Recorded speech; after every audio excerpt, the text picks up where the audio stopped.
At 19 years old, after 2 days of excruciating pain, lots of blood loss, and just genuinely being absolutely terrified at what was happening to my body and not understanding it, I found myself sat on a hospital bed with the doctor and the nurse that had come over, opened the curtains, sat down next to me for a brief second, and clinically said, "So we've got your diagnosis.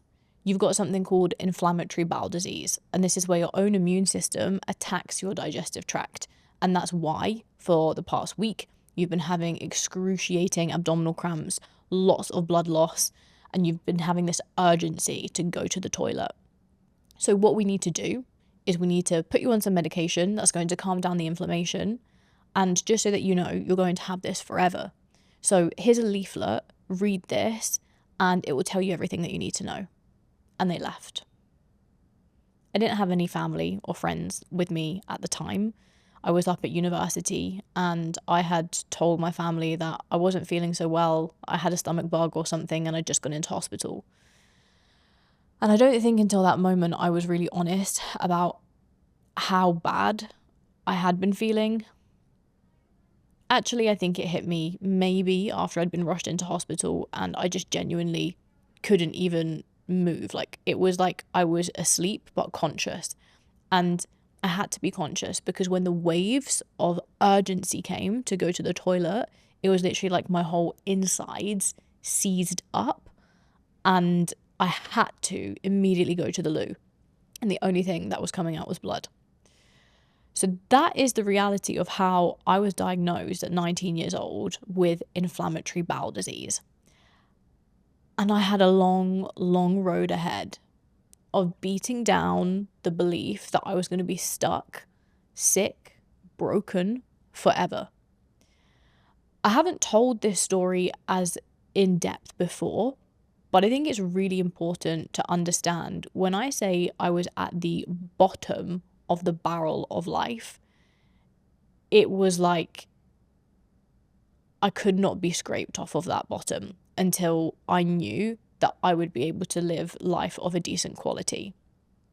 Until you are diagnosed with a chronic illness that is debilitating on a daily basis, and I really hope that that hasn't happened to you, but until you have someone say, like, this is life-changing and you're going to have this forever, it is always going to be the case that you probably take your health a bit for granted. And I see these behaviors in so many people that have had health scares and some that have never had health scares. And it takes a certain level of pain to want to change. But the most important thing that you need to be able to change is belief. Belief that you can actually change. And so this is a story about how the discomfort of being told that I was going to have to suffer for my whole life, paired with undeniable faith in that there has to be a solution, got me to the position where now, at almost 28 years old, almost 10 years after being diagnosed with inflammatory bowel disease, I have been completely free of medication for the last 6 years. I can't remember the last time I had a flare-up. I had a very, very brief flare-up, perhaps 10 months ago, but even so, that was minuscule and under control within a couple of days. The most poignant one before that would have been in 2019. So when you're told that you're going to be sick forever,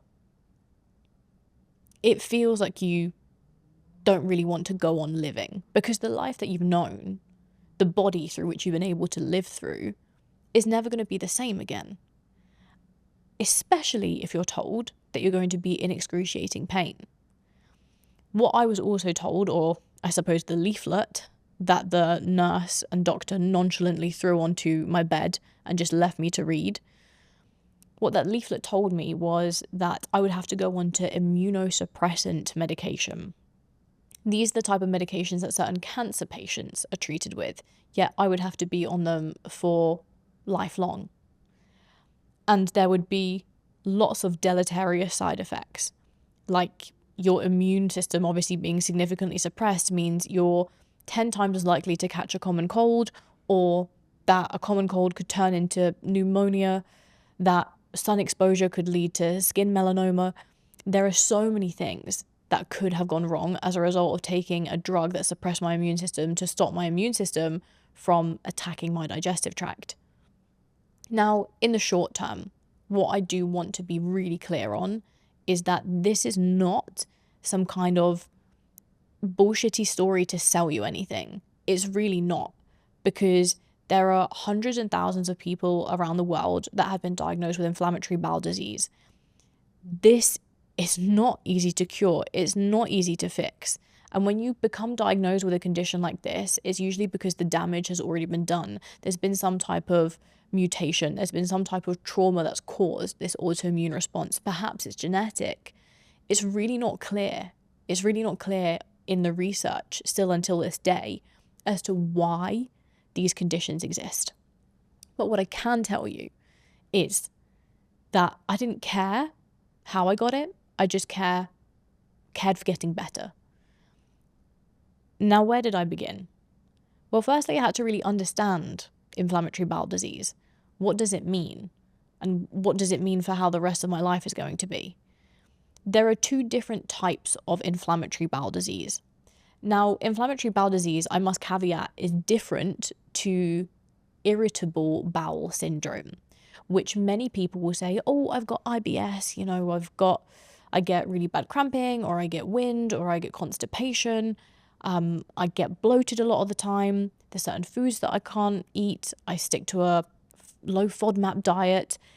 This is irritable bowel syndrome, where you have gastrointestinal upset, which I just want to caveat is not normal, by the way. If you're controlling all of your lifestyle factors, you shouldn't have IBS either. But if you have got lots of lifestyle factors out of whack, your nutrition, your sleep, your stress, then it can cause this gastrointestinal upset. But it's not a case of it being life-threatening or damaging like inflammatory bowel disease is.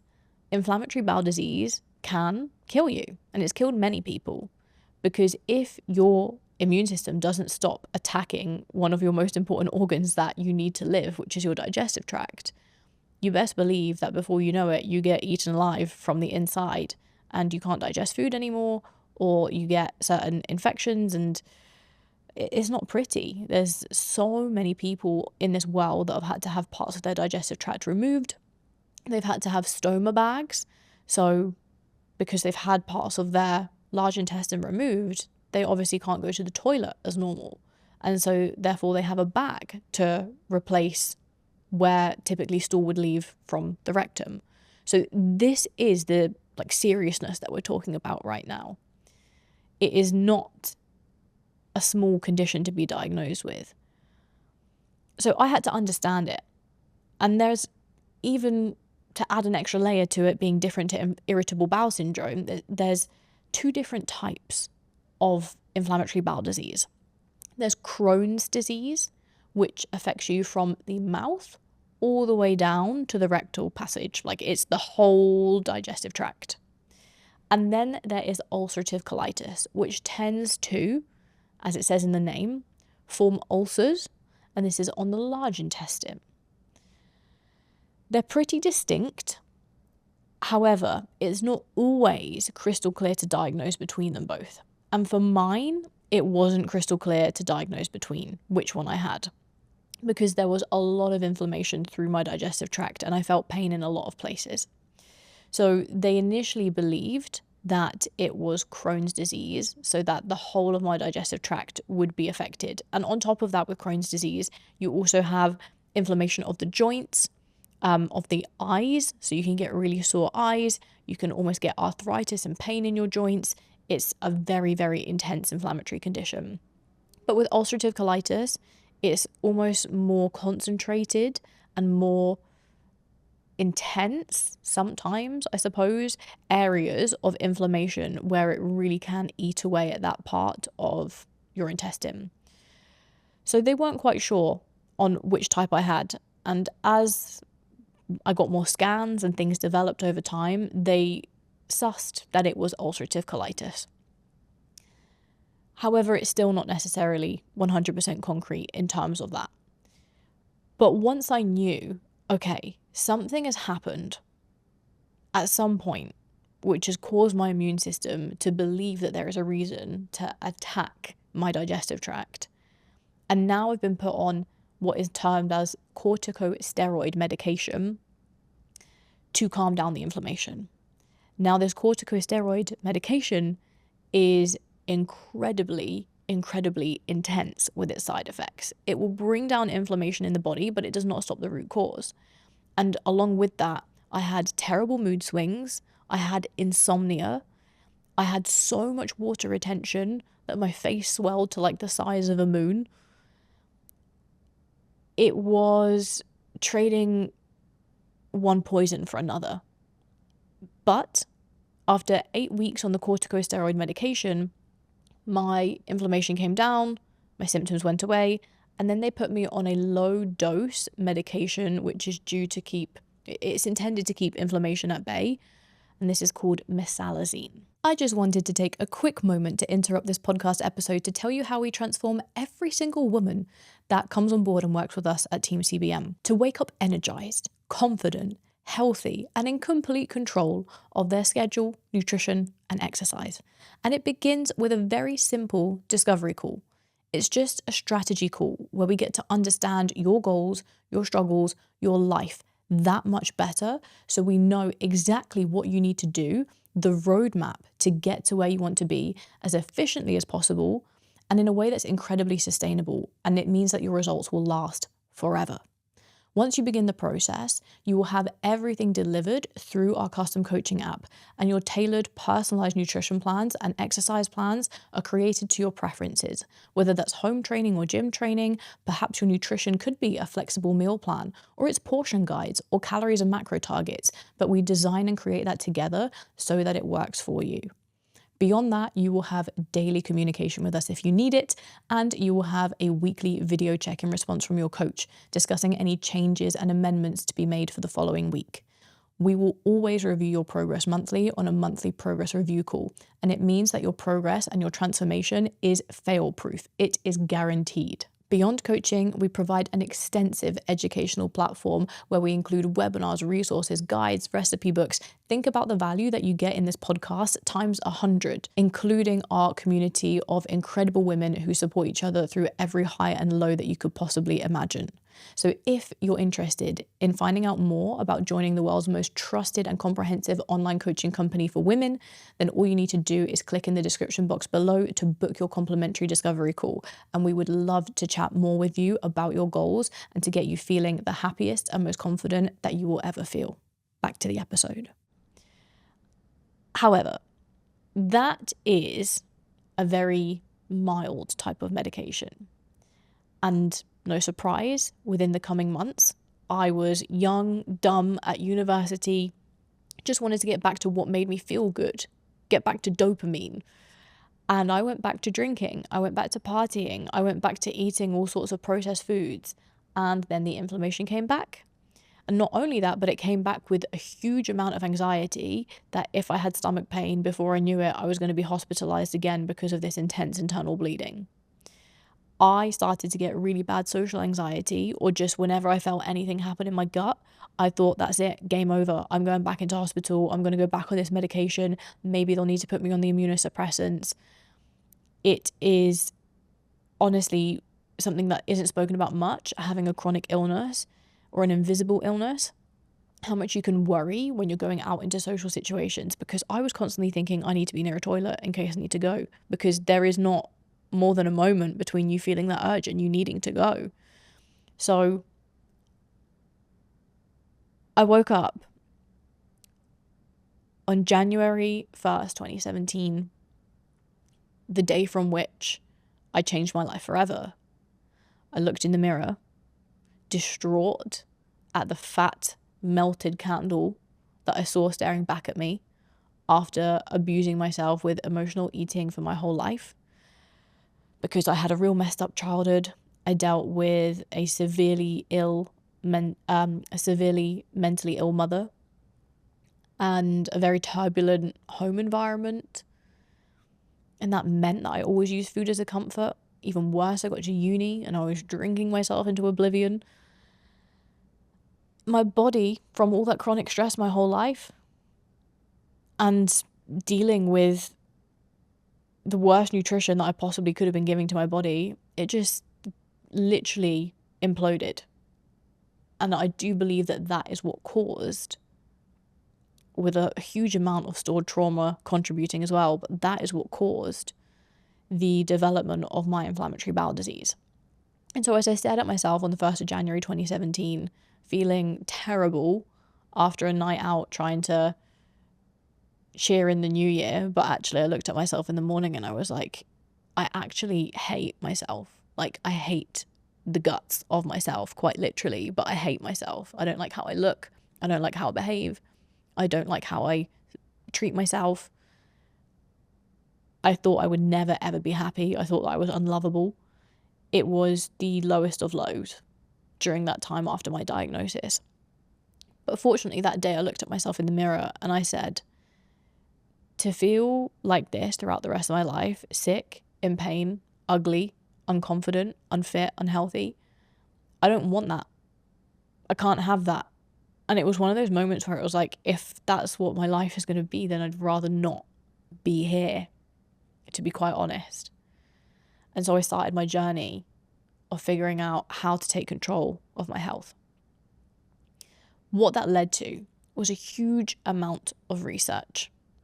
Initially, I knew that I just needed to lose weight to get healthy. I was categorically overweight. And so I needed to drop body fat. I also needed to lower the inflammation in my body. So how did I do this? I researched what causes lots of inflammation. Highly processed foods, alcohol, sugar, chronic stress. So many of these things that were just the norm for me, I had to change. But I needed to start slow. So honestly, all I started was with a calorie deficit. I went onto YouTube and said, how do I lose body fat? I found one of the YouTube fitness influencers or transformation specialists in that time. And I understood what a calorie deficit was. And I began tracking my calories to lose body fat. Lo and behold, 6 months later, I had started going to the gym. I started lifting weights. And I had lost a good 20, 25 kilos. It wasn't in the most healthy way. I definitely over-restricted. I definitely didn't eat enough protein. I definitely didn't honor the fact that I should have reduced my alcohol consumption, that I should have slept more. I was a student. I still didn't really understand the depth or the gravity of that. But nevertheless, I was like, I really need to make sure that that is the first thing that I do.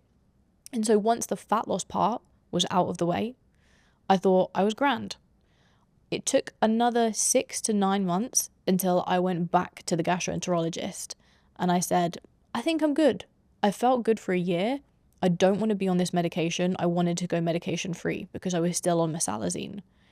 At that point, they ordered another colonoscopy. They checked and they said, everything's in order. You look like you're in remission because when you have inflammatory bowel disease, you'll have times where you have a flare-up. So that's when your immune system is active, attacking your digestive tract. And then you'll have times where you're in remission, where it's calm. So the doctor warned me and said, you're in remission, but you won't be forever. Basically saying that I was destined to relapse, which fair enough. They were correct to an extent.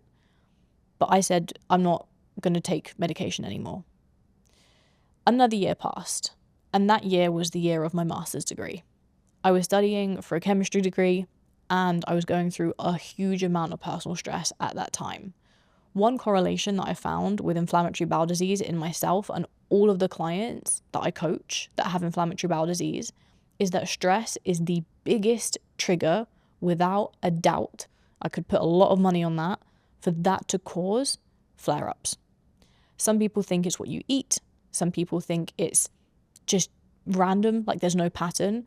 but I can guarantee to anyone with inflammatory bowel disease or an autoimmune condition, if you trace back every single time that you've been really stressed, you will find that that's when things flare up for you. And so a year later, going through personal stress, just graduated from uni, about to move across the country to start a new job, broke because I had no money after uni, and going through some real hard times with relationships. I had the worst flare up that I have gone through because of how long it lasted. So there was two types that I had. I had the initial one, which was acute, in hospital immediately. But then I had the second one, which just lasted for ages. And I became so thin, I lost so much body fat because I couldn't eat. I couldn't bring myself to eat because anything that I ate made it feel like I was being stabbed in my stomach. And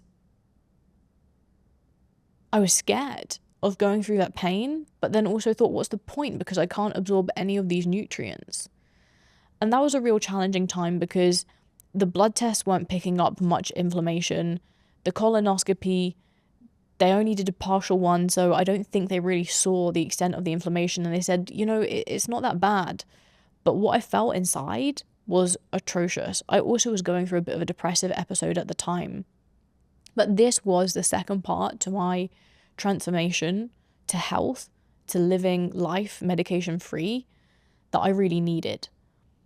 And that was, I learned that everything that was going on in my mind was contributing to how I was physically.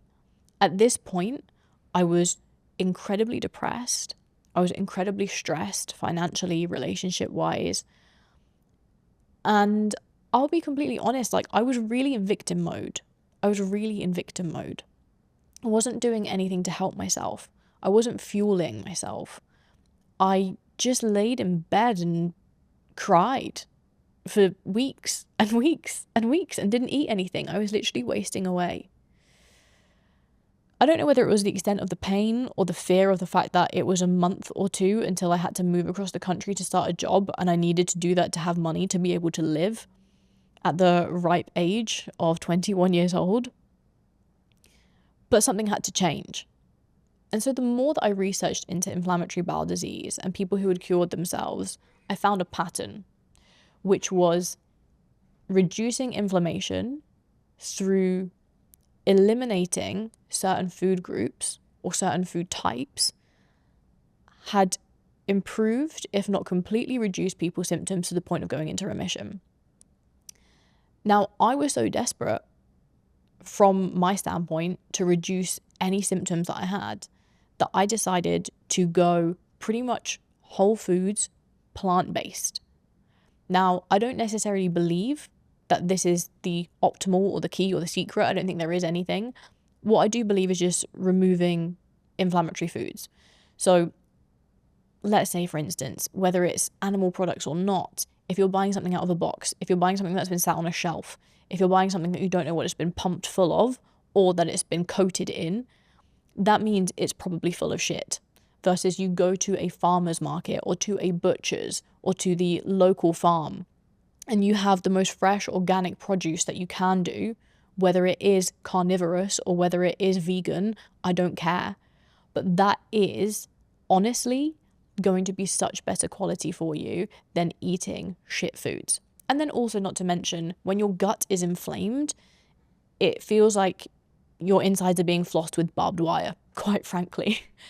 So to digest certain foods that are highly fibrous, you can't digest things at that time when you're in a flare-up, like beans, like cruciferous veggies. So you have to go or opt for slightly lower fiber foods. But that does not mean completely eliminate and neglect eating fruits and veggies, because then you're not getting any nutrients that you need to heal your body. So it was, how do I eat high protein? How do I eat lots of nutrients without overloading fiber and making sure that actually, as best as possible, it is going to be really good, nutritious anti-inflammatory foods. On top of that, I researched the hell out of supplements. All anti-inflammatory supplements that were natural, herbal, whether it's curcumin, boswellia, CBD oil, the amount of studies that I researched on the correlation of these natural herbal supplements and bringing down inflammation. And there I was, taking lots of herbal supplements, eating vegan, but in a way that I could digest the food. And then also, I started meditating like there was no tomorrow. I realized that everything that was going on in my mind, the thoughts, the worry, the stress, the constant chitter chatter, the self-critical talk, the low self-worth, it was generating cortisol in my body. And the higher that cortisol was, the more inflamed I was, and the more my body thought that I was in fight or flight mode, and the more my immune system just kept attacking me. I was grounding myself in the garden every morning. I was meditating for hours on end. I read about stoicism and how every single thing that happens to us is here to make us into who we are. And I realized many years after that my inflammatory bowel disease was a gift. It was a gift to be able to not only know when my body needs a break, because if I start to get those symptoms, I know that I need to slow down to take care of my well-being, to take care of my health. But it's also, for my character, it's been something that has allowed me to save other people from going through the same pain that I went through, by coaching them in depth with their nutrition, with how to exercise, with what habits they need, with what supplements that they need.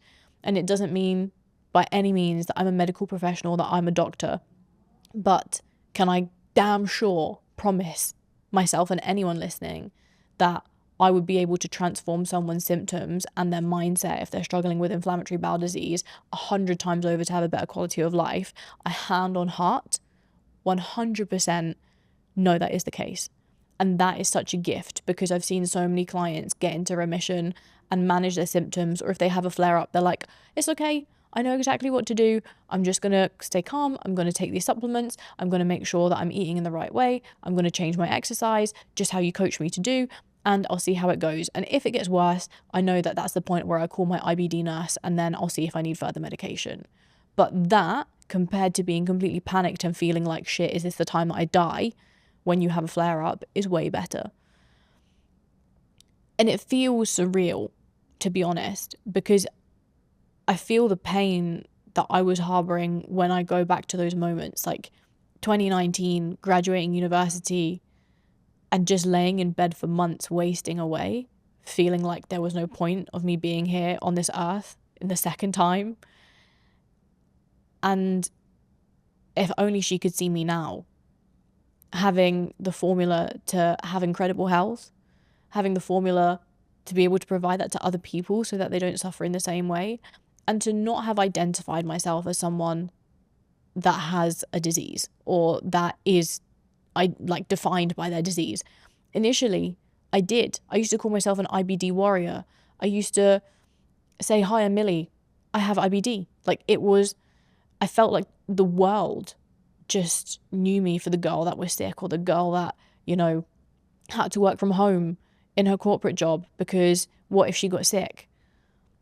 But no, I changed that narrative. And now it's a beautiful position to be in, to know that I have this special type of alarm that goes off in my body if I'm overly stressed, or if I'm chronically overworked, or maybe if I'm physically sick.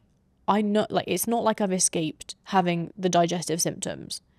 And I'm sure that if I allowed my stress to build up enough, that I could have my autoimmune system snap again and cause a flare up.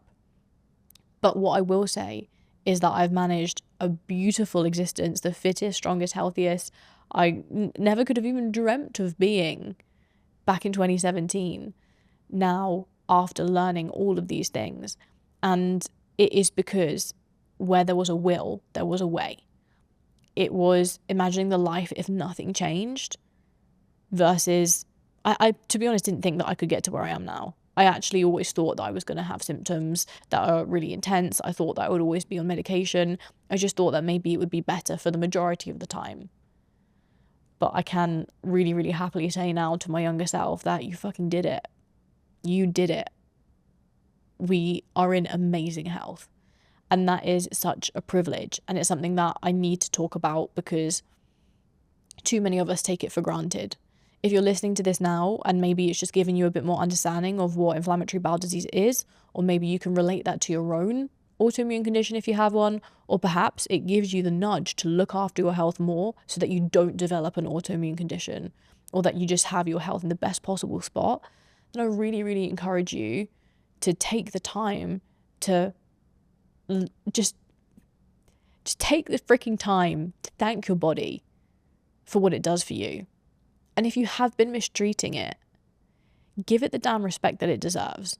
And especially if you're a parent, you're a caretaker, you have people that rely on you, it is your duty to be the healthiest version of you. That means rest, that means good nutrition, that means exercise, that means the right supplementation, non-negotiable. Because it is a privilege to be here, but it's even better to be here when you have an incredible, incredible body that is going to serve you really well.